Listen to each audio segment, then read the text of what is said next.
Et maintenant, ici la Team Tiers Sud pour une petite vidéo sur une œuvre et les sorties qu'on a eues au niveau de l'extra deck surtout, car le reste, sauf la barrière dimensionnelle, n'est pas vraiment exceptionnel au niveau de magie piège. Donc, si ça vous dérange pas, on commence par les crapauds qui sont trop forts, qui ont fait déjà une insertion, pénétration extraordinaire du metagame, car il y a Merveille qui le joue, il y a Hero qui les joue, il y a Paléozoï et il y a les Grenouilles qui se jouent. Donc, Crapaudylique, toi de awesome pour les anglais, qui peut envoyer un monstre sur le terrain dans le sim, un monstre à quoi bien évidemment, pour annuler une carte, la détruire et la set sur son terrain. Mais pas seulement, quand il tombe dans le sim, il récupère un monstro et il l'envoie dans ta main, ce qui te fait un petit plus à la fin.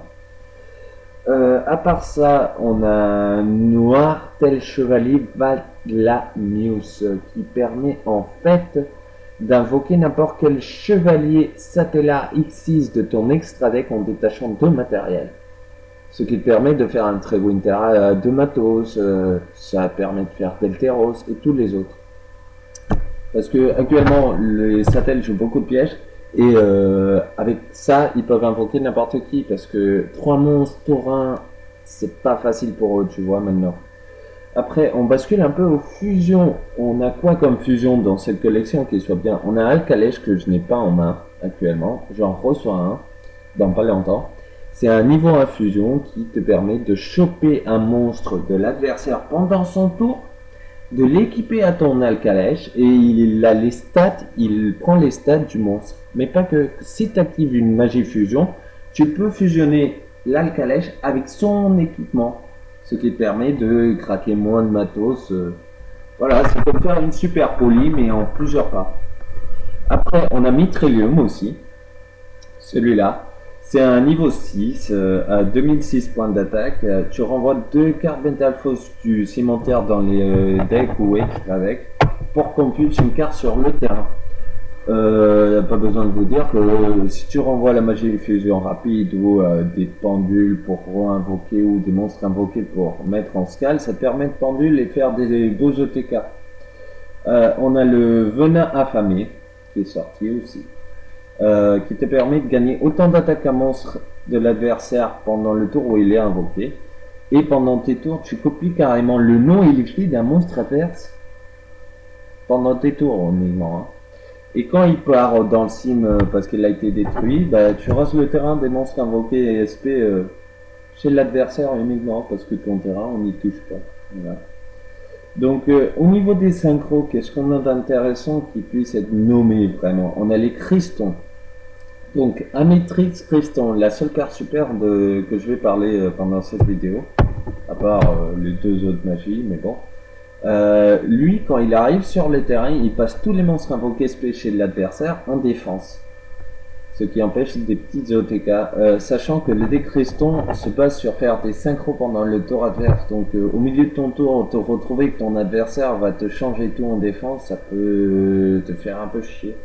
Mais pas autant que Phoenix Criston qui peut, à l'invocation, te bannir toutes tes MP sur le terrain. Et donc ton cimetière, les deux. C'est chaud, hein. Ça c'est chaud par contre. Tes scales qui partent, tes pièges qui partent, tout ton signe qui perd au niveau des magies et pièges, c'est chaud. Même pour un Metal Fall, ça peut être très chelou. Qu'est-ce qu'on a d'autre comme synchro intéressante? On a Deng Lang, premier du Yangzing. Donc, qu'est-ce qu'il fait, monsieur? Monsieur, une fois par tour, t'envoie un Gwern du deck au cimetière pour copier le niveau, sachant que c'est un tuner aussi, ce niveau 5. Et, quand il quitte le terrain, donc par synchro, peu importe il quitte le terrain, tu spé un Yangzing du deck. T'as vu cette combo de fou? Donc, à part ça, on a Vermilion. Qui est un synchro de niveau 9, fait avec 2 matériels, pas 3, c'est pas triche. Tu bannis un tuner de ton cimetière pour cibler une carte. Attends, est-ce que ça ciblé? Ouais, tu cibles une carte sur le terrain, tu la détruis. Vous me direz, c'est pas excellent, Adrien, c'est quoi ce foutage de gueule? C'est pas bien ça. Ah, mais quand la carte elle est détruite, voilà, quand la carte est détruite, si elle est bannie, sacrifiée ou quoi d'autre, ça le fait pas, mais bon, si elle est détruite, tu prends le synchro, un synchro banni, et tu le prends et tu le rajoutes à ta main. Ce qui te permet au prochain tour de toujours faire une synchro, ce qui est un peu la base des decks synchro. Donc, c'est pas le meilleur monstre, mais ça te permet de gérer l'adversaire et en même temps, si ça ne passe pas, tu récupères ton synchro. Donc, tu peux toujours refaire ta combo pour faire une synchro, ce qui est pas mal. Donc, à part ça, qu'est-ce qu'il y a de bien dans Enough? Il y a la barrière dimensionnelle, qui est secrète, hein, qui est très chère. Hein. Il y a en magie la magie en plus, qui est spécifique pour des monstres X6 ténèbres uniquement. Et il y a aussi la magie pour les satels chevaliers, qui c'est genre un grand orage. Autant de satels tu as, bah tu peux des MP. Ça me rappelle un peu les Steels pour le Ritual Beast, mais pour les MP cette fois-ci. Et il y a aussi le pot qui récupère 3 monstres bannis, les renvoie d'un deck, et tu pioches une carte. Voilà, c'est plus ou moins tout ce qu'il y a d'intéressant vraiment dans cette collection. C'est pas une grosse collection, je vous conseille plutôt de choper les cartes à l'échange ou acheter les cartes à l'unité. Même si les cartes chères, bah, elles sont vraiment chères, c'est des cartes fortes, c'est pour ça qu'elles sont chères. Mais pour ceux qui est tout le reste, c'est pas vraiment une carte qu'il faut choper achat et échanger.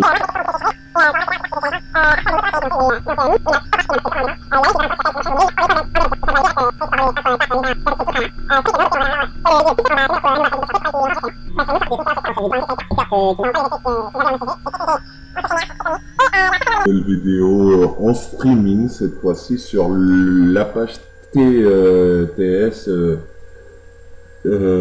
sur Facebook, dans laquelle on envoie directement le streaming en direct qu'on fait dans les locaux sur des duels, des ouvertures de posters et tout ça. Donc si vous voulez voir des ouvertures, allez surtout au niveau du streaming la Team Tiers Sud, c'est surtout les samedis. Je vous suis honnête, c'est les samedis et dimanches normalement.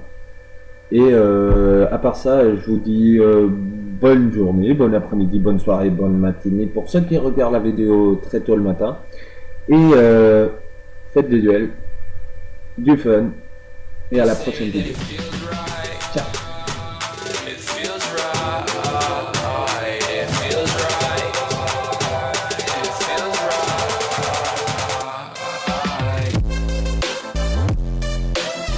Et toi, Metal, et toi, Coton, et toi, franchement, moi, je joue ça, les crapauds. C'est trop fort. Parce que je vous dis, à toi et à toi et à toi, non, et je joue vos cartes à votre place.